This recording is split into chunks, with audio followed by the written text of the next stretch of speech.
So it's my pleasure to introduce our keynote speaker. Her name's Angelina Ireland. She was born and raised in Winnipeg, Manitoba, and attended the University of Winnipeg, where she received a bachelor honors degree and then went to Ottawa and earned a master's degree from Carleton. In 2014, after a diagnosis of cancer, she became a client of the Delta Hospice Society. When she recovered to good health, she joined the board of directors. In 2019, she was elected the president of the board. In 2022, after a long battle defending the pro-life values of palliative care, a national AGM was held and an entire pro-life board of directors was elected that changed the constitution of the organization to prohibit any involvement with euthanasia and assisted suicide, otherwise known as M.A.I.D. As of February 2024, Angelina's moved into a full-time operations position as the executive director of the Delta Hospice Society. For many years, Angelina has fought to defend the Delta Hospice Society from various levels of government and euthanasia activists and to protect palliative care in Canada. I just want to mention that we had a dinner with her. Some of our board members had dinner with Angelina before we came here. She's passionate about this issue. This is her life's work, and she's so informed.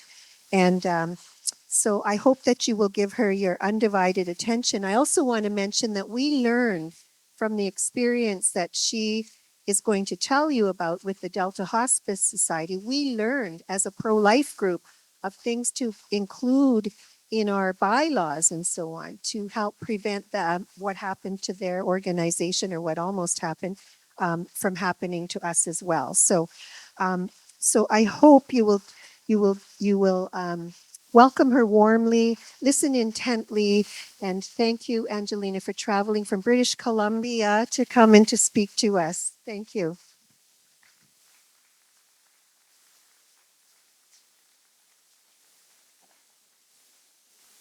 Hey, I'm very good. I'm very well. Thank you very much. Thank you very much for having me. Thank you for being here tonight. It is really an honor for me to be able to speak to you. I love Thunder Bay. You know, I grew up in Winnipeg. I've been to Thunder Bay as a child. I'm very happy to be back. I want to thank also Debbie. Thank you so much, Debbie. I met Debbie last year for inviting me here. Thank you to the Right to Life Association of Thunder Bay. And yes, I came to the Delta Hospice Society as a cancer patient. I never would have known any of this had it not been for, you know, being a cancer patient. And, you know, thanks be to God, I recovered to good health. Many of my friends, though, did not. Some of my friends passed away in the hospice that the Delta Hospice Society built. In fact, some of the people that I know are mated at the Delta Hospice Society buildings that were taken from us when we refused to kill our patients. But I'll get into that all this evening. I've got my watch, all right? I know I have 40 minutes to talk, maybe 45, 40 minutes to talk and lots to say. I have lots to share with you. That's why I have a watch with a real big face so I can keep on track, okay? So I'm going to turn on this, all right? Here we go. Oh, that didn't work. Hold on. That didn't work. Uh-oh. Yeah, I think I need my helper. It's not working. Maybe you could show me how, please. Thank you. I think I did.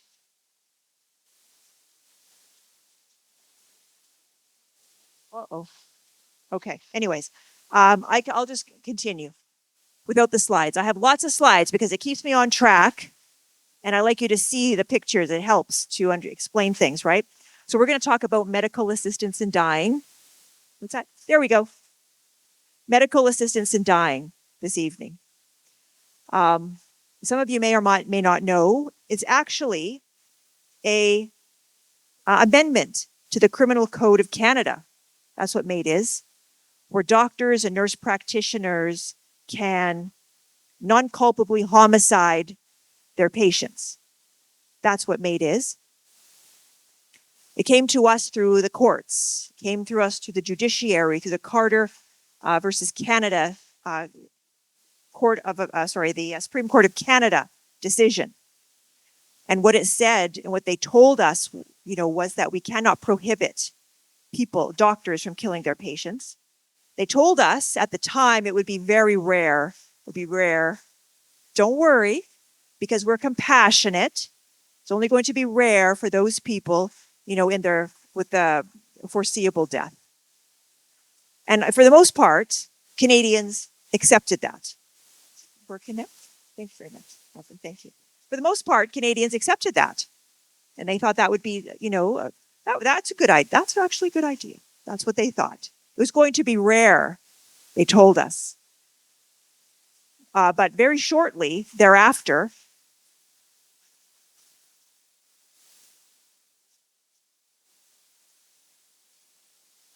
I'm sorry, darling, it's still not working for me.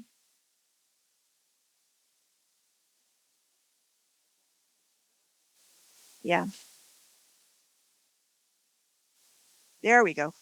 But very quickly thereafter, we saw the numbers growing and growing. And apparently, hold on here. Okay. No. I'm giving away here, Nope.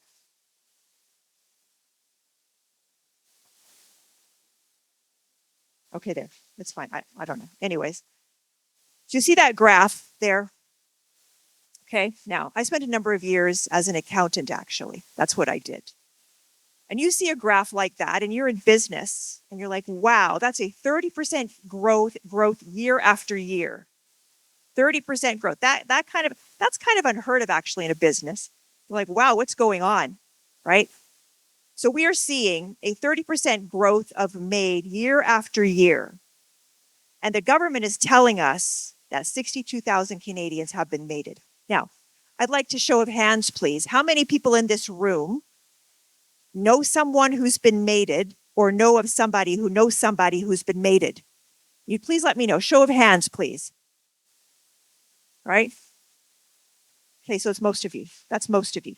That is the kind of response I get everywhere that I speak, and I speak across this country.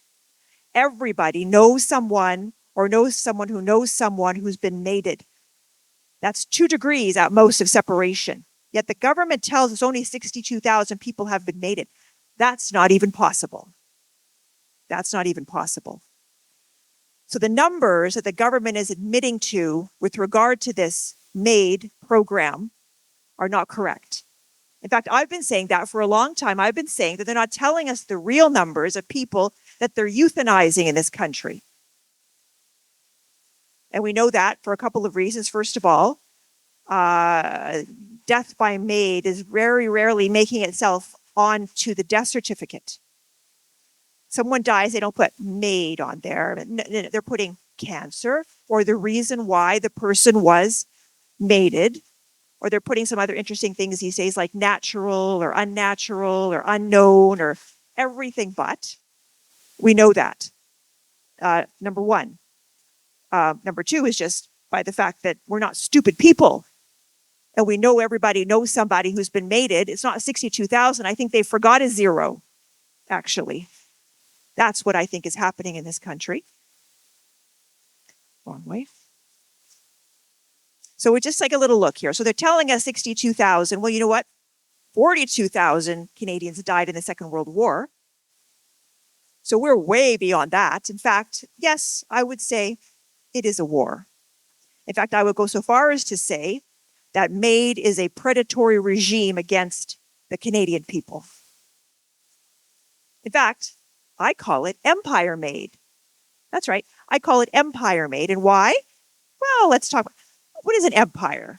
Well, an empire is usually something that's, powerful, trying to concentrate the power into the hands of a few. We're talking about conquest. We're talking about expansion. And that's what we've got. That's what we've got.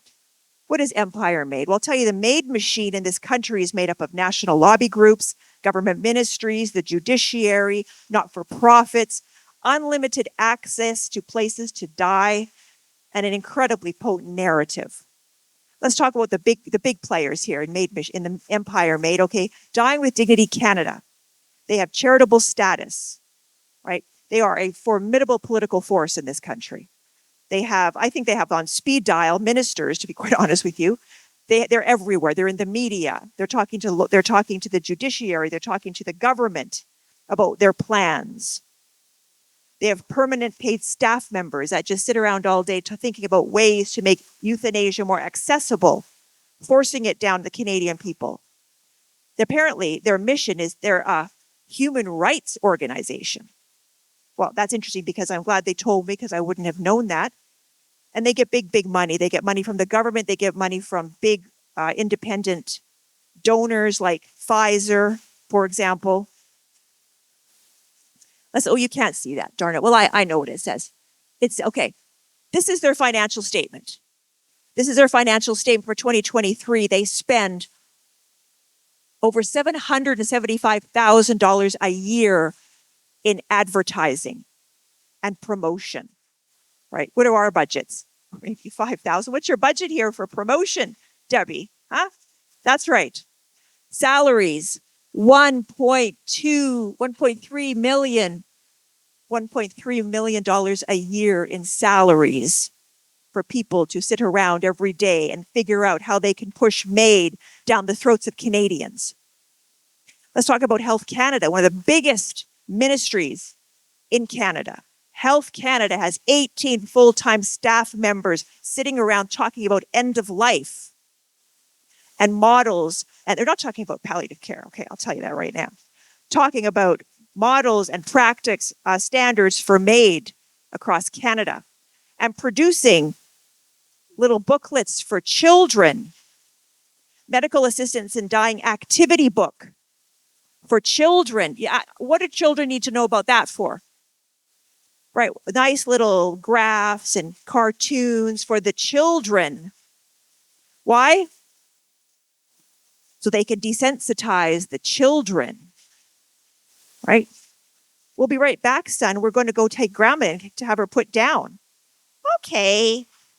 You bat an eye because the children are being targeted to just accept this. Somehow this is an acceptable kind of behavior. Let's talk about the judiciary for a moment and how much they've had to do with the promotion and the enlargement of Empire M.A.I.D. Of course, I talked about Carter already. Well, now there's Truchon. So Carter brought us Bill C-14. Truchon, which was a lower court in Quebec, they had a ruling which basically brought us Bill C-7. And the government never pushed back. It never appealed it. No notwithstanding clause, no nothing. Let's just change the law to bring us Bill C-7, which is probably one of the greatest nightmares that Canadian people have seen in a very long time. Okay, federal government did nothing. Yep, let's just change the law. And big not-for-profits in this country, one of which is CAMAP, the Canadian Assessors and Providers of M.A.I.D, right? These are the little group of doctors that basically figure out standards. This is an NGO. An NGO that's getting $5.5 million from the federal government to produce their guidelines, which we're going to discuss in a moment. $5.5 million. Look, how much you get for the federal government? For your pro-life, or they're trying to take your charitable status away. That's right. How much do we get from the federal government? Well, we get nothing. We get our assets taken from us. But organizations like this, they get lots of money from the federal government to push M.A.I.D. And who are these people that's pushing here? This is who created CAMAP. 6 doctors from BC. Doctors that are prolific M.A.I.D providers that brag about the hundreds of people they've euthanized. And they people who just basically operate with impunity. One in particular, if you take a look at the graph here, look, what do they all have in common? Dying with Dignity Canada. They're all either sat on the boards of Dying with Dignity Canada or been the CEOs of Dying with Dignity Canada. What did I say about empires and the consolidation of power? again, if we go back to business, now, if we see a business and the board of directors of a number of these businesses all have the same people sitting on the board, we call that a concentration of power, right? We call that interlocking directorates. Oh, we don't care for that. We don't like when that happens. Well, that's exactly what's happening with M.A.I.D in Canada. The same people sitting on the same boards, right? Consolidating power, making the decisions, getting the money about how they're going to increase euthanasia across this country. And they have little places called M.A.I.D House. These are little places that they set up that you can just go and have your M.A.I.D, right? Bring your doctor, have your M.A.I.D. Well, they only actually got around to having one in Toronto. The vision was to have one in every city, in every little community. But actually, they didn't have to because the whole country has become M.A.I.D House. That's why they only need one. In fact, you can even go kill yourself in a national park in Canada. You can go sit and get euthanized in Jasper or Banff or someplace beautiful. We even have eco-death tourism in Canada. Were you aware of that? In fact, now it's so easy to get M.A.I.D. You can just go to the funeral home and they'll M.A.I.D you. One here, this is London, Ontario. So one room, they M.A.I.D you. Then they just put you in a coffin in the next room, the end. So efficient has M.A.I.D, Empire M.A.I.D become.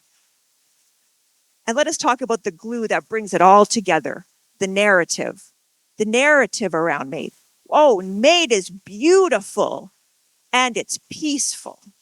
In fact, people have argued with me about how they were at a M.A.I.D ritual, as I call it, and they're telling me how it's so beautiful and peaceful. And I don't know what I'm talking about. Well, you know why it's beautiful and it's peaceful? You know why that is? Because we were told why. We were told why. Here's the transcript of a doctor that told the Senate of Canada, Legal and Constitutional Affairs, right?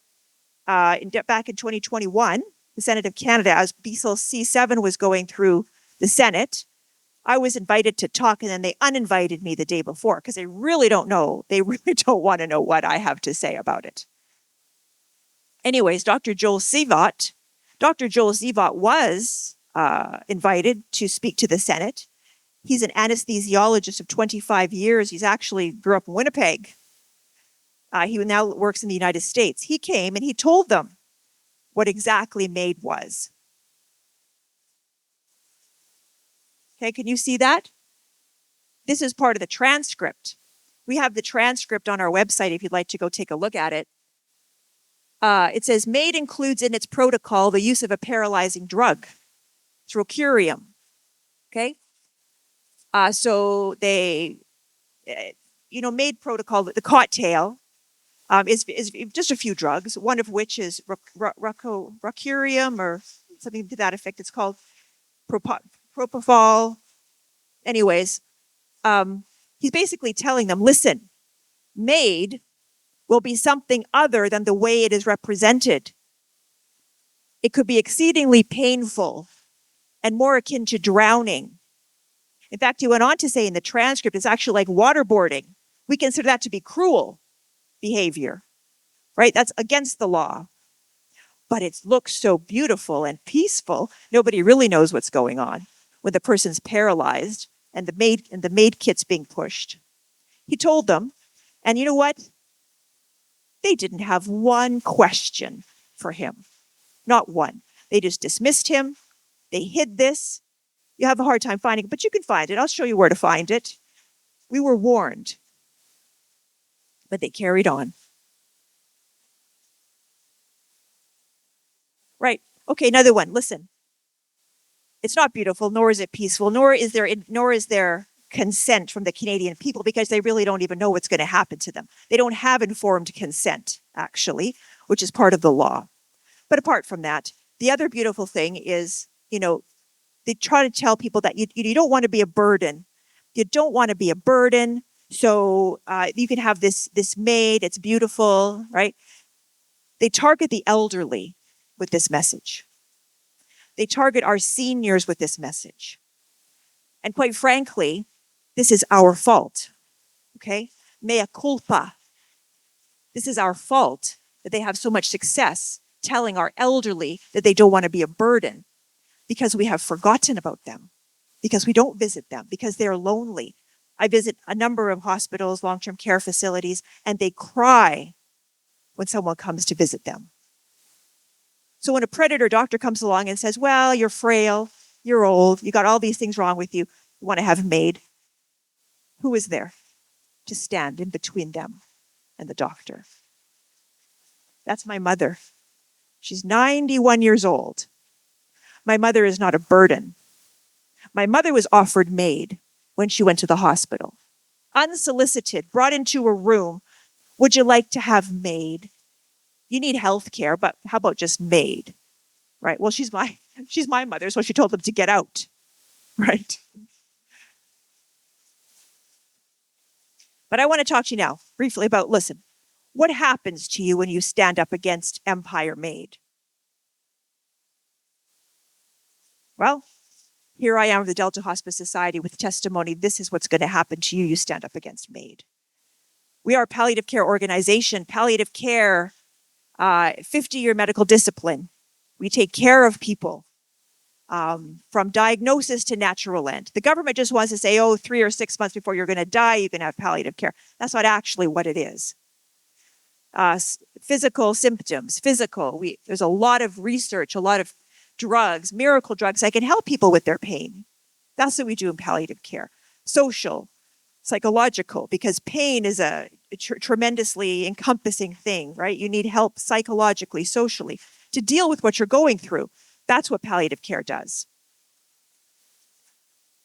right? It's there to reduce the severity of your illness or condition so that you can live well until your natural end. And that is from diagnosis to natural end. And not just for you or the patient, but it's for the family. It's very holistic because we all go through it together when somebody we love is not well, somebody we love is sick. But one of the most important things about palliative care is that it intends neither to hasten or postpone death. That's right. M.A.I.D is not included in palliative care, by the way. And we should be very proud of Canada, because Dr. Balfour Mount is the father of palliative care in Canada. And he has spoken about this. Now, he's an elderly man now, and he can't go out and, talk. But he's already made statements about it, right? We can take care of people. We don't need to euthanize them. And he even went so far as to say, now, this is the expert. M.A.I.D is not part of palliative care as it is recognized as the international specialty of palliative care medicine. Period. Except in Canada. And I'm writing here, all the organizations, some of them in the world that talk about euthanasia is not part of palliative care. Okay? All international organizations that say it's not included, except in Canada. Okay? It's not included, doesn't include M.A.I.D, not part of the toolkit. We don't kill our patients. The Delta Hospice Society was formed 33 years ago with that commitment. And we fundraised $8 million. And we built a hospice, residence, and a supportive care center. This is where I came when I was a cancer patient. I didn't get to the hospice part, thanks be to God, but I went to the supportive care center for, counseling and did different programs that they offered as I journeyed through cancer. Here it is. This is the outside of what we called it the Irene Thomas Hospice, 10-bed facility. That's how it looks when you walk in the door. This is an area for families or people to come out, sort of in common, a common place. And we had some rooms like this that were private, that people could come and sit together privately, or if they just needed some quiet time. This is one of the rooms. Each of the rooms look like this, with a little garden outside those doors that went outside, little garden area. Beautiful, beautiful flagship hospice facility. That supportive care center, 7,500 square feet, right next door to it. We got a lease, a 35-year land lease. It was a field when we got there. and we built these buildings on it. And we operated them for 10 years. And we had a wonderful relationship with the government until M.A.I.D was introduced. And you see, the provincial government in British Columbia was so excited about M.A.I.D, they just attacked it with like an alacrity. They attacked it with an enthusiasm. And they pushed it down until anybody who gets government money, which is basically everybody because it's a public health care system, they said, you're going to provide M.A.I.D or you're not getting any money. So 99% of the people, organizations, they started bringing in the M.A.I.D program because they wanted to keep their money. However, the Delta Hospice Society said, no, we're not doing it. I was the president at the time, and listen, I'm not a doctor, okay, or a lawyer or a nurse. I'm just a patient. I was just a patient, and I had many friends who were patients, and I knew they get that kind of power, they're going to abuse it. So we said, no, we won't. And we don't need your money either, by the way, because we were getting a $1.5 million a year to operate our palliative care program in the Delta Hospice Society, right? Our budget was $3 million. So the other $1.5 million we got from our business, which was a thrift store, donations, like everything that sort of made up that private piece. So they knew it. They knew it, right? And they knew they couldn't bully us because, I think they think I'm crazy. So they're going to deal with a crazy person, right?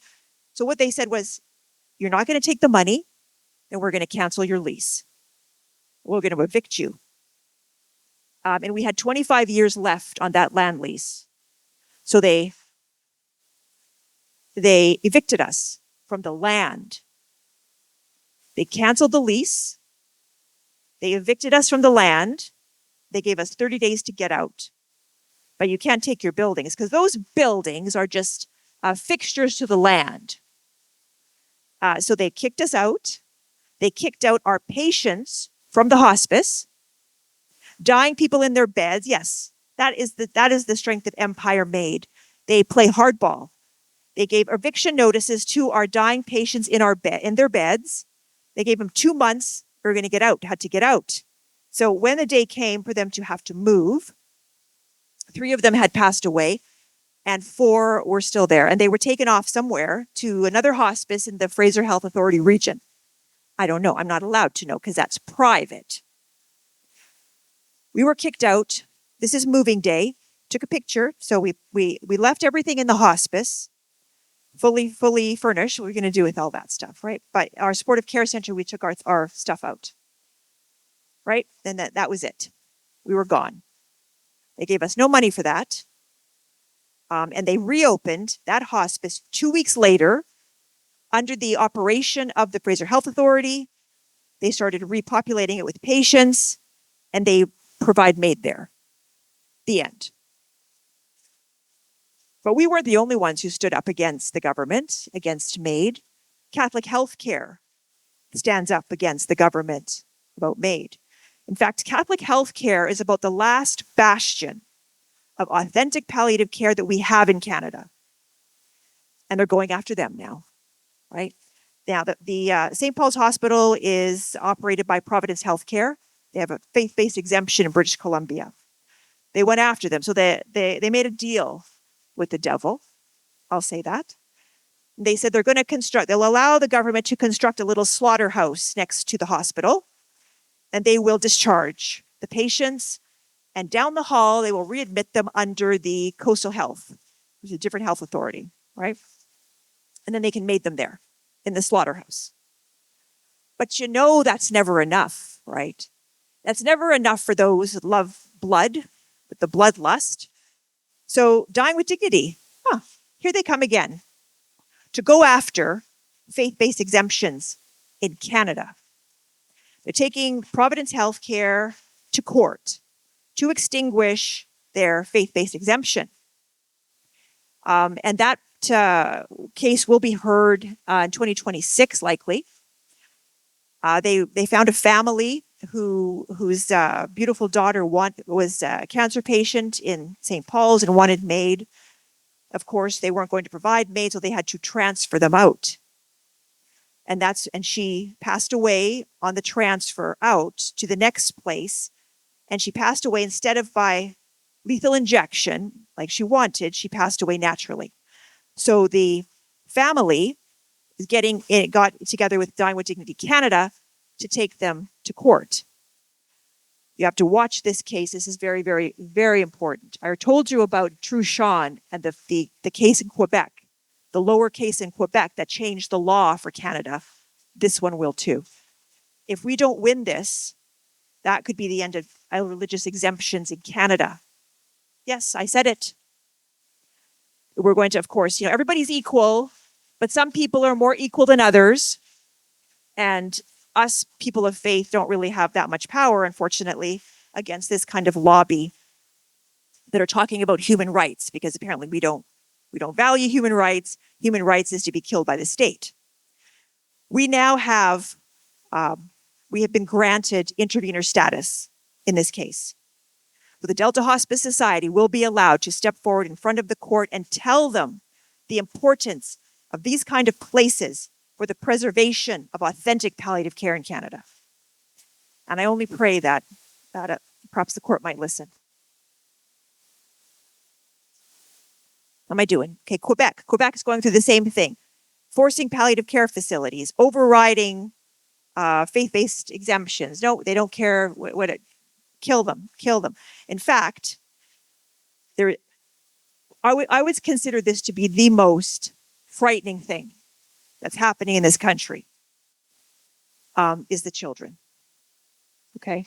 Who's going to protect the children from M.A.I.D?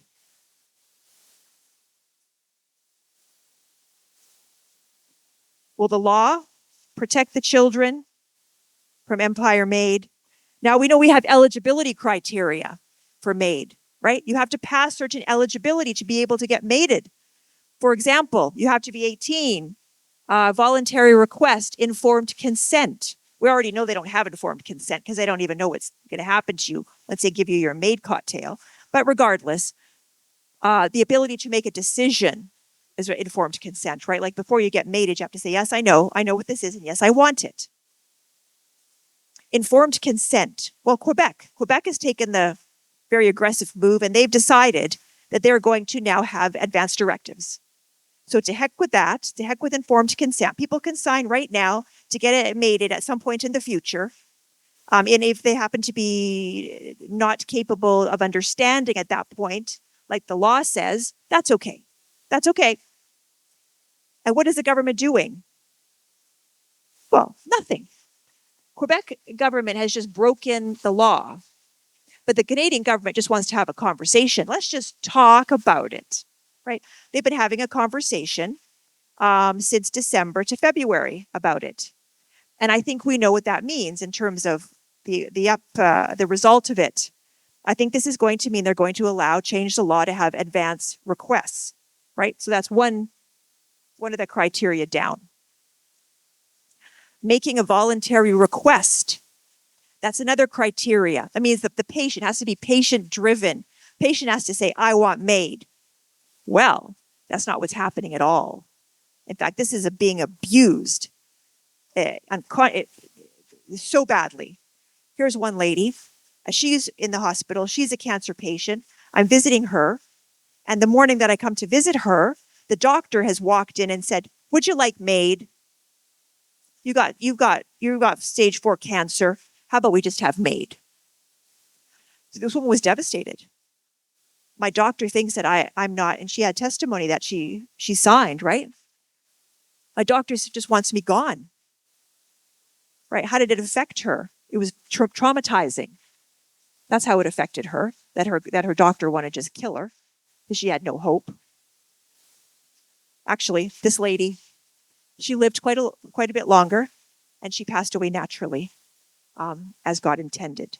In fact, she's told the doctor, I'm a Christian, and God is going to take me when God feels the right time.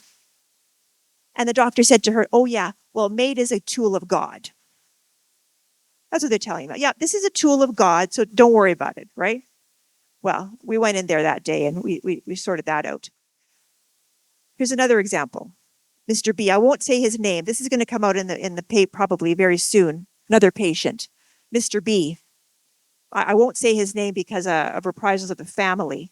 This is 92-year-old man. That's not his picture, by the way, but anyways, right? Went to the Kingston General Hospital because he had walking pneumonia. They put him in the corner on the wall, and before they knew it, they had a doctor coming up to him, asking him if he wanted M.A.I.D. Again, in fact, not only a doctor, but two people standing at his stretcher, at the foot of his stretcher. Who were they? Well, those are the witnesses. That they're so efficient. They just bring the witnesses, they bring the doctor, assess them, sign here. And then they say, oh, because if you want to go to eternal tranquility or some nonsense they're telling him, right? And you'll feel much better. In fact, we have a room for you. Just sign the paper. And he's like, what do you mean you got a room? Why am I in the hall here if you have a room? No, that's a M.A.I.D room. That's a euthanasia room. That's a slaughter room they have at the emergency department. When these people come in and they go after them with the doctor and the two witnesses sign here, and then they wheel them in and off them. And then so anyways, he pulls out his card, which I'm going to tell you about. He pulls out his card, and it says on there, I require health care, not M.A.I.D. And he says, I belong to the Delta Hospice Society and I want to live. Oh, they were mad. They were mad. Off they go. The witnesses, off they go. He goes to sleep. The next morning, he finds another woman by his bed. And she's trying to convince him too. Don't you think you'd want to have M.A.I.D? And he pulls out his card again. And she looks at it. That damn card. That's what we have. I'm going to offer you the damn card later. I want you to get that card. That card will speak for your life if you ever need it. But here's the rub. Why are there so many doctors out there offering their patients euthanasia? Well, because, I'll tell you why. Because of publications like this one by the assessors and providers of M.A.I.D, funded by the federal government, $5.5 million to produce these publications that they send to every doctor and nurse practitioner in Canada. That's why, right? Telling them, there's no provision in the law that prohibits healthcare professionals from initiating a discussion about M.A.I.D. Well, I beg to differ. In fact, I would call that counsel to suicide. That is against the criminal code. This publication goes on and on and on about, basically to me, it's some kind of like propaganda piece trying to, change doctors' minds about how they should, page after page, bring it up to their patients. You have an obligation, it says in here, you have an obligation to talk about euthanasia to your patients, right? That's what your tax money is being spent on, by the way. And it goes on and on and on and on and on. 15 pages. I've got it here if you want it. It's on our website if you want to download it for yourself. What about all the ineligible people that are getting mated? Right? We have criteria, apparently. We have the law, apparently. But here in Ontario alone, from 2018 to 2023, 428 cases were identified of people being mated that weren't even eligible. Just kill them, right? None referred to law enforcement. These people are acting with impunity. We have that happening in British Columbia as well. People going into the hospital, never making their way out. Okay, let's backtrack. Is the law going to protect our children? I don't think so. Apparently the law has no authority in Canada, right? Parental rights. Okay, parents should be able to protect their children from being mated. Parental rights in this country have been eroded to the point where this is a friend of mine, you might have heard his story. This man went to jail. For 6 months. Because he refused to go along with his child, 13 years old, being transitioned because they didn't think their gender was their gender anymore. This child wants to be a boy, and the father said, well, no, I want testosterone. Father said, no. So the Children's Hospital invoked the Infants Act. Basically, this is really what Canada is about. Mature minors can decide their own medical treatment. Parents, you can't even be in the same room with your kid when they go to see the doctor. It's all about what the child wants. Mature minor is going to be determined by the doctor. Is your child mature, precocious? Oh, then they can decide for themselves. Just goes on with my friend. I can't even say his name because he's been anonymized. There's a gag order. The man can never speak of this again in public for fear of going to jail again. So no, will parental rights protect our children from M.A.I.D? The medical establishment, certainly the medical establishment should be able to protect children from M.A.I.D. Well, here, Special Joint Committee on Medical Assistance in Dying, 2022. 2022, this document. They're getting together already deciding that mature minors should be able to get mated. Okay? This is a done deal, I got to tell you. This is a done deal. Maturity instead of age.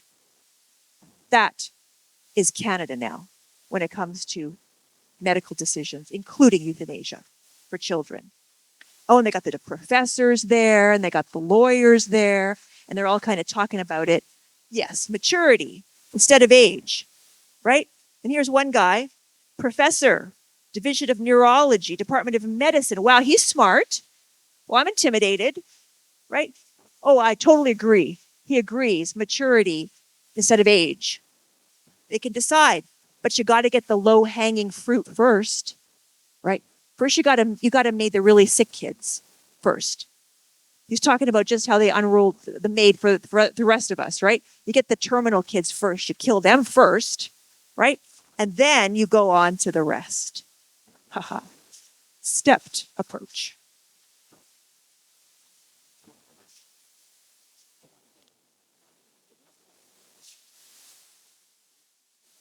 Otherwise, the Canadian people won't be able to handle it. Got to soften them up first. First, you kill the sick kids, and then you go after the rest of them. That's the plan. Another professor, oh, yeah, totally agree. Totally agree with that. Yeah, yeah. Here we go. Right to Die with Dignity Quebec. He's another neurosurgeon, smart guy. Right. Mature minors. He says that's the next battle. Be aware, okay? But I also want you to be aware. Never doubt that a small group of thoughtful, committed citizens can change the world. You may not know it, but you are part of Pro-Life Nation. And if everybody in this country got together, Pro-Life Nation will be incredibly powerful. We could actually get the government to do what we want them to do when it comes to pro-life policies and laws. But we're going to give you a little hand here. We're going to help you out a little bit because the Delta Hospice Society, although we don't have bricks and mortar at the moment, we will educate and we will advocate on behalf of the patient. We have created the Do Not Euthanize Defense Kit. Okay, legal document. Went to a lawyer. We got one for every province in Canada. Okay? Legally specific. So you're going to apply, you're going to tell us where you live, and we're going to send you the documents, the legal documents to help protect yourself or protect your loved ones, okay? This is the most important card you're ever going to have. This is the card that's getting flashed in the hospitals when they come after you for M.A.I.D or the doctors or the long-term care facilities, right? We will make a card for you with your name and your registry number. And we have records that you have a card, okay, that you have signed a Do Not Euthanize Advance Directive. This is what saved Mr. B that day from being carted off to the room and murdered, basically. And we have for you the declaration, okay, the M.A.I.D is not a healthcare option declaration. That is a direct answer to CAMAP, right? They're going around telling every doctor in Canada, you go ahead and raise it. You go ahead. And we're going to try to get this hand into every person in Canada that says, don't even try it, right? This is a legal document. You need a witness. Basically, it says, don't talk to me about M.A.I.D. Because if you do, I consider that to be, right, an infringement of the criminal code, section 241, counsel to suicide. I'll get you arrested. That's how we're going to fight back against the establishment. Okay. Another thing that we do, okay, and so over on the side, I have application forms. Now, the DNE kit is free. I beg all of you to get it, to get the DNE kit. Get the forms, right, for your province. Sign them. The Do Not Euthanize Advance Directive, right? I will not be euthanized. 2 witnesses. It doesn't have to be a lawyer. Just 2 people in your life that believe what you believe, right? That say, yes, I know you don't want to. Declaration.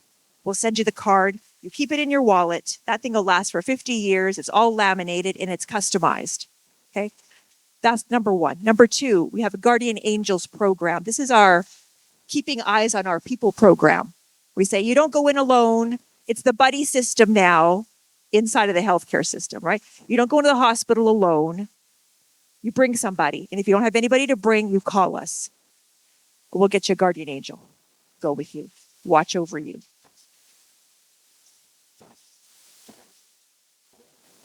Well, hold on. Okay, keeping eyes on our people. So we have 2. We have if you need a guardian angel, you can apply to have one. If you want to be a guardian angel, if you want to be called upon to show up for someone who doesn't have anyone and they're in the hospital or long-term care facility, right? We'll train you on how to be a friendly visitor on a mission, right? The mission is to be the health advocate. And of course, we have application forms. You can go on our website and you can sign up. We're going to be having a training session towards the middle of May, and we will train you on how to be. And if you don't have somebody to visit, we'll try to find you somebody to visit. Canada Health Act. You know, palliative care as an essential service needs to be added to the Canada Health Act. Palliative care with appropriate definition needs to be added to the Canada Health Act. We need an MP. Bring it forward probably as a private member's bill. This would help us. This would help us tremendously. I haven't found anybody who'll do it yet. But ultimately, this is our biggest mission. This is our biggest mission. Almost finished. Okay. We need to create sanctuaries in this country. They used to be called hospices. Okay. I don't call them that anymore because the hospice movement, which was from Dame Cicely Saunders in England, brought to Canada by Dr. Balfour Mount. The hospice movement was never supposed to be about killing their patients, right? They've taken the hospice movement and they've perverted it. I now call it hospice sanctuary. And we need sanctuaries. We need MAID free spaces in this country. We need to fight for that. The Delta Hospice Society would create a sanctuary tomorrow if we could. We're not allowed to. We're not allowed, even if we're saying we don't even want any money from the government, because we still need a license. We need to be regulated. We still have to go through the bureaucracy, right? We are being kept from creating sanctuaries. So we're looking for a place that will host us so we can build a sanctuary. And I'm getting very concerned that it's not going to be in British Columbia, because British Columbia is, in the moment, maybe the next 4 years, is not going to allow that to happen. If we could get in by the law, then they have other ways to keep us out, like the rights of the patient. The rights of the patient to have dignity, right? And they've hijacked these beautiful words and they've stolen a moral high ground around what dignity means, what human rights mean, right? That because we won't kill you, we offer you health care, we're not giving them dignity. So these are the ways that they can gatekeep so we can't get in. So we're looking for a place to build a sanctuary for the living that want to die, in God's time, naturally. These are things kicking around in our head. Maybe some kind of a homestead kind of environment where we'd be more rural, where we'd have a home, and around that home we would have, different things going on, chickens and crops and things like that. That's one example, right? One model. But ultimately, we know that for us to be successful in any of our ventures, we need to pray. We can't do this alone. It's only by the grace of God that people came out to protect our organization from the death squad when they came for us. It is only by the grace of God that we're going to be able to have a sanctuary in this country.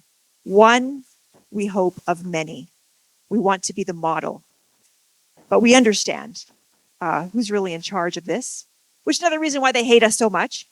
But we understand that it is only by the grace of God will we be allowed to have a sanctuary. So we always say we need to pray and work, right? We believe that works without faith, we have to have works, we have to have faith, and then by the grace of God, perhaps we will be rewarded. But ultimately, I'm going to ask you to go to the table and get an application. There's a pen there. Fill out the application tonight. Leave it there for me. I'll bring it back to the office. I'll get you your card. I'll get you your forms. You can go online. You can sign up for Guardian Angels. This is the future. Whatever it is we want to do, we're going to have to do it on our own, right? Gone are the days that we can just depend that the government's going to fix everything. We cannot abdicate our responsibilities. It is up to us if we want to create the future that we want to see. I want you to go to our website, deltahospicesociety.org. We have everything on there. All the stuff I talked about, all the forms, all the applications. You can call us, 1-800 number, if you have questions, if you need something, or you have a loved one who's being harassed about getting mated. But ultimately, I want to thank you because I know the power is in your hands. You are Pro-Life Nation, and it's up to you if you want to see the kind of stuff that we want to do be successful. So thank you very much for listening to me. I hope I haven't gone over time. Okay. Thank you very much.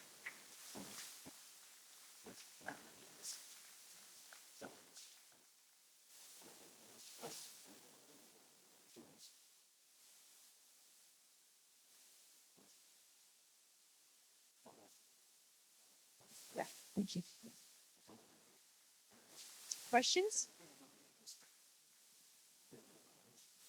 Okay, before I thank Angie for her wonderful presentation, I'm going to ask Rob Freeman. Where are you, Rob? I saw you earlier. Well, there you are. So Rob is going to go around and collect the recipe cards that you might have a question or two that you would like to ask, and then he will moderate a little bit of Q&A. So in the meantime, if you would like to quickly fill your coffee, like just 4 minutes, if you could just jot down a question or two, and he'll moderate the Q&A for Angela right afterwards. All right. Well, thank you so much for being here. Let's give her one more round of applause, even as we begin this. It's so inspiring to see someone who's willing to stand up against all those powers and wow, such an empire like you were describing is just seeking to overwhelm the country. And it makes you wonder, like, what's driving it? Like, what is going on here behind the scenes? But most of our questions are really focused around wanting to care for our seniors and how do we best do that. And it's so awesome that you've given us these resources of this that kit. What do you call it? Do not euthanize? DNE defense kit. Do Yeah. not euthanize. Defense kit. Yes. And we put it like in military. You notice that? Yes. Do not Military. euthanize. No, man, that's it. Yeah. So do not euthanize. So you want to know the best Yeah. way? Or, okay. So there's some questions about it. How do you help someone who is, say, your parent, who's not fully capable of even signing something like that, of getting something like that for them? Like, is there a way to make Well, sure okay. Well, as long people as they get it? understand, like, what's, Yeah. if that's what they want, Right. so you fill out the paperwork for them, sit them down, you get the witnesses, and they sign. If they can't sign, you sign. If you have an enduring power of attorney, if you're able to sign for somebody, Mm. there we've used those in the past. If a person is not, but usually one of those, I think you could. I Okay. think you could. I mean, I'm not a lawyer. Don't take my word for it. Right. But the important thing is to get everything ready and ducks in a row, right? When you sit down, you're very organized. You have them sign. You fill it out. You have them sign the DNE advance directive. You have them sign the declaration. Your witnesses, 2 for the DNE, 1 for the declaration, and you get their names to us so we can make them a card, right? They could put it in their wallet. You always keep that paperwork in your personal papers. You don't give us the paperwork back. You keep it. You might need it. That's what you pull out, right? You pull it out if you go to the hospital, a long-term care facility. You pull out, make a copy, put it in your file so they know, don't talk to me about it. You have your card that they can pull out. They can Nice. show it. That card will speak for you if you cannot speak for yourself. So that's the one tool, right? Yes.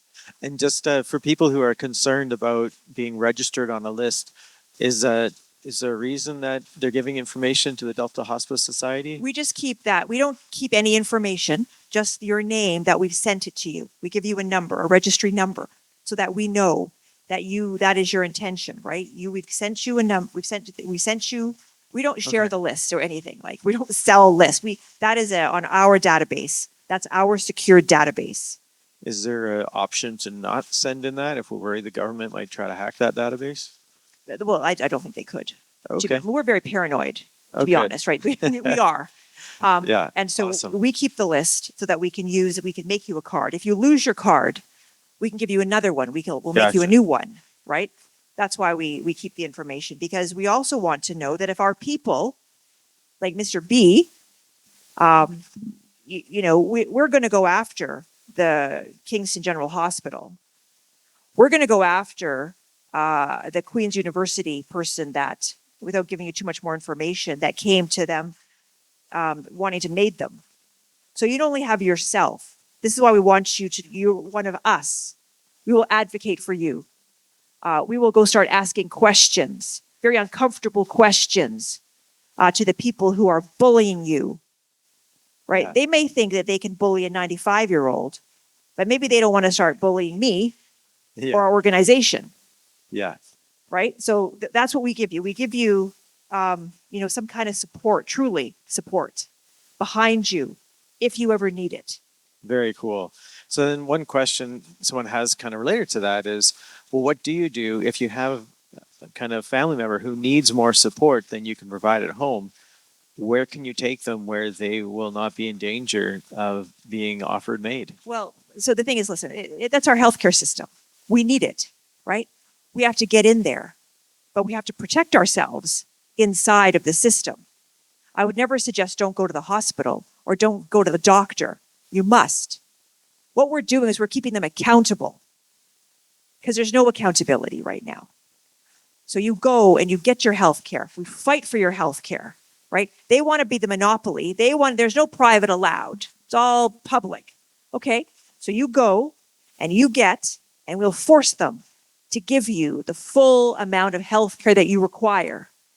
No, they're not going to M.A.I.D you for whatever reason, right? So that we're get in the system and we protect you, or try to protect yourself inside of the system. Yeah. So one question that someone had is it conceivable right now that a senior could go to the hospital and there'd be a doctor and 2 witnesses who are on staff, sign something, and they could be euthanized without any of the family knowing? Yeah, so Is that a witnesses thing? can't be on staff, right? They have to be like independent people, but they've got them all lined up clearly. So can they? Well, yes, of course, right? Because then this is what happens to people, and whistleblowers become the family that starts talking about what happened. They have no obligation. There's no law saying they have to share. In fact, you're not going to find out anything about your loved one in the medical records because they won't tell you. That's private. PIPA and TRIPA or whatever it is, privacy laws. And I think they hide behind that a lot of the time. If you have a medical representation agreement, if you're the person making the medical decisions, your person is probably not, doesn't have conscious to be, Yeah. even be getting mated Yeah. in the first place. But it's very difficult. If they go in alone, you don't necessarily will find out what happened. This is why we're saying keep eyes on your people. Keep eyes on them. We'll Yeah. try to help you with that. So They don't tend to do anything with you have people around you, right? The right. predators go after the weak and the vulnerable. That's why it's such a predatorial system right now. You protect yourself. You've got friends, right? You stick with your friends. I do believe that you'll be fine.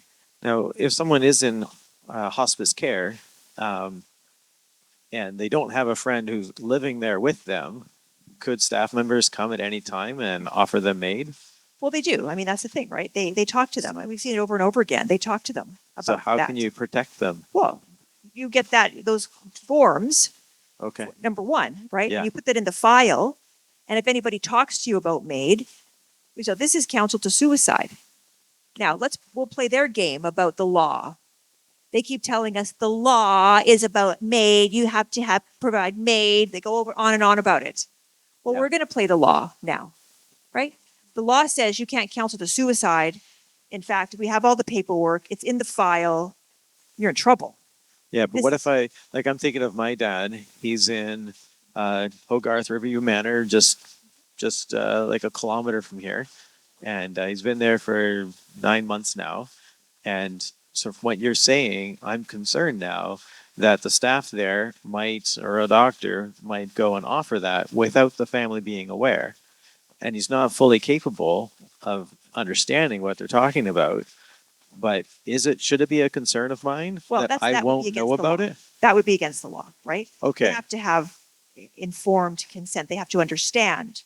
Okay. So Right. they cannot do MAID on someone who's not mentally capable. They would have to No. talk to people with Now power of again, with attorney. the law. Okay, good. Well, at But- least there's something. Then it's against the law. You have to be capable. Yeah. We have seen people go into the hospital and they're not really capable. But not necessarily in this situation. They've been younger people. But, I would still have all of his documents, Yeah. get all those documents, put them in their file so they know. They don't be playing Okay. fast and loose with have the it rules around on here. file with the hospice society, or with the Yes. with the manor. Yes. That's Absolutely. awesome. Yeah. So that paperwork's available there. Awesome. We'll send it to you, right? We'll send it to you Very cool. because we need to know what province so we can send you the right stuff. Right. We're from Ontario. Yes. Okay. Speaking of provinces, the next question is you've been working on getting a hospice or a sanctuary developed in BC, and it's not going well. It's not going well. So the question is, are there other provinces that you're thinking may be open to having a sanctuary, basically a hospice that will not offer MAID, in other provinces? Like, Yeah. you have a sense of which provinces those might be? Yeah. It's looking like Alberta, Saskatchewan, maybe a more friendly place for us to, because we need to be in a constituency that will protect us. Yeah. Right? So that the community will protect us. Plus, we need to have a favorable government provincially and federally in that riding. Right. Yeah. Yeah. And so, we whittle down the places where we could potentially do that. Yeah. And it's becoming more and more probably friendly in a place like Alberta, Yeah. Saskatchewan, in the moment. Yeah. Anyway. Yeah. Okay. So we all moved to Alberta and Saskatchewan. Got it. Yeah. So I talked about that one. I guess these are just some questions to clarify what the current laws in Canada are related to MAID. Like the law about death having to be imminent, and then that considered unconstitutional and whatnot. Can you just remind us again about what the decision when that was and when that was made? Yeah. So the first decision was Carter, right? That it's that you can't prohibit people from accessing MAID. basically. They had to be basically terminal, a foreseeable death. But fairly quickly, we got Truchon in Quebec that changed the law and created two tracks. Track 1, which was the original, that is the foreseeable death, and then track 2, which is some very vague words around intolerable situation. This intolerable, you always say, well, you know what, living under a bridge in the winter, that's intolerable. You know, the homeless going to be mated. Well, the actually, yes. I say anybody who wants to be mated in this country can be mated, regardless, right? All you need is a friendly assessor and a friendly provider. We've seen assessors do 5-minute Zoom sessions and then sign the paperwork. So there are some very enthusiastic MAID assessors out there. You can shop around if you want MAID. You can find the doctor who basically rubber stamp you, and then somebody who will euthanize you. It's not difficult. The more difficult thing is to find the place that's not going to talk to you about it and certainly is not going to perform it, right? That's becoming the difficulty. So the 2 tracks now. The second track, so the first track, you can request MAID and you can get MAID in that day. Real fast track. The second track is it's 90 days. It's 90 days waiting in order to have MAID once you've been approved. I will tell you that people are getting first tracked. They're apparently track 2, but somehow they're getting into track 1. Right, that's happening. So again, anybody basically, like I said, who wants it, Wow. you can have it. We had a neat comment from over here. Someone mentioned they had watched Real Women of Canada, and who had gotten several emails about how painful MAID is.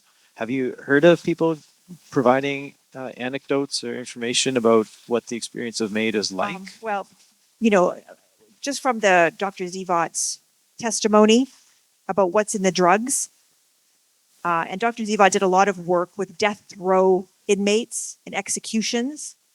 This became his specialty, if you will. What happens inside of the body with the drugs that they're using on death row executions. It's not the same drug, the same family of drugs would create the same kinds of things happening inside of the system. The fact that these drugs are being repurposed. See, there's no drug out there that has been made to kill you. The drugs are being used from their clinical dose to, for example, 10 times the clinical dose. And that'll do the job, right? That's like propofol, for example, and used clinically as a certain dosage. MAID cocktail of 10 times that dosage. We don't know. We don't do autopsies on MAID people. We should. We should do many autopsies on MAID people and see exactly what happened. We don't do that. It might be a recommendation. So, you know, it's painful. Yes, by all accounts of the professionals out there who know what these drugs do to you, it's not beautiful or peaceful. Yeah, like if that information can get out there, that when people are mated, they're paralyzed and then they're tortured until they're dead. That would be incredibly narrative changing. So certainly finding a way to share that with our families and whatnot would be extremely valuable. So I'm guessing there's that information we can find online like you were describing, and we can have that available. Yep, Dr. Zivot's testimony is on our website. Right. Yeah. The full. I have a copy of the full one here if you're interested. I will be here till the last person. I always stay till the last person is gone at every talk I get in case somebody wants to come to me and speak to me about something or has questions. Okay. Our last one here is about the money. Is the government motivated to save money by providing MAID? I believe so. I believe we have a very, very potent cocktail of ideology and economics. That's MAID, right? The economics being it's cheap to kill someone, very cheap. I think doctors these days are getting about $700. But the funny $700 to kill someone? Yeah. $700. But What what would they're the medical doing, treatment cost for the rest of that person's life? well, exactly, Like $800? a day, $1,500 a day. Doctor, how much does an acute care bed Yeah. cost in the system? $1,200 a day, $1,500 a day. You got it. You don't have to be right. You Yeah. understand. Wow. So I will that's say big what money we have savings. seen is kill day. Call it kill day. They line the people up. Everybody who wants M.A.I.D, doctor comes out, does a whole whack of them at once. You see, Empire M.A.I.D is very efficient, right? Yeah. And this is right. So they don't just have to go out once and they'll go to your house and M.A.I.D you. When was the last time doctor came to your house to give you a house call, to give you some health care? Maybe Yeah. you might, but but I mean, but no, most doctors won't. My friend Yarrow might. He might come to your house and give you a house call and give you some Yeah, medical on. care, but not most. No. But they'll send a M.A.I.D team to your house to M.A.I.D Yeah. you.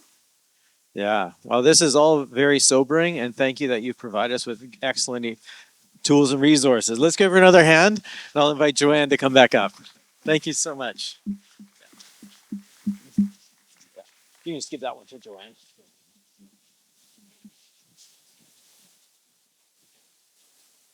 Kathy, could you come up? Thank you. That was extremely enlightening. Thank you. Very educational, very sobering. I think something that all of us need to hear.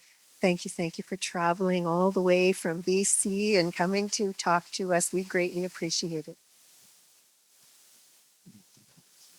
Hi, I just wanted to, on behalf of the board and of course the members as well who are providing donations, give you a stipend for coming to see us and for your wonderful speech here, and very informative, and love your slides. I learned a lot, and very encouraging. You know, I think it compels all of us to think twice about this issue, and it's very important, especially if we have elderly parents and if we're approaching that age ourselves too. I would encourage everyone to apply for that DNU card.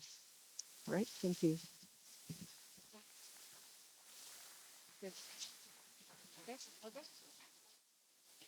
So I would just, in closing, like to thank everybody for coming here this evening, for your ongoing support of our work. If you're not currently a member of Right to Life, Suzanne, I think, is still here somewhere. She'd be happy to sell you a membership.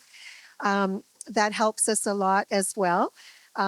Thank you to our supporting members. It's only through your donations that we can carry on and do this work. And I have to say, the donations are overwhelmingly generous, and that's why we can bring in somebody like Angelina and carry on with the work that we do and do the bulletin boards and all of that other stuff. So thank you.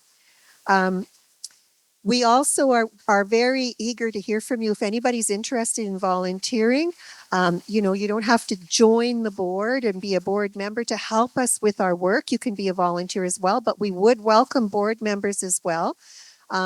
We have room on our board. If anybody is interested, we would have you become a board member through our normal board meetings, because the AGM is now done, or just about done. So I just want to say that a couple more thank yous. First of all, to everybody at Summit Church. So Melody and your crew, thank you so much. And Emily and Shailin, did I get your name right, Shailin? Thank you. And thank you for your technical abilities back there and all this stuff that you do, and for being so hospitable. Melody, you're like Melody. When I come here, she is like this voice of wisdom, and she's so welcoming and allowing us to use this facility. And so thank you, thank you, thank you. I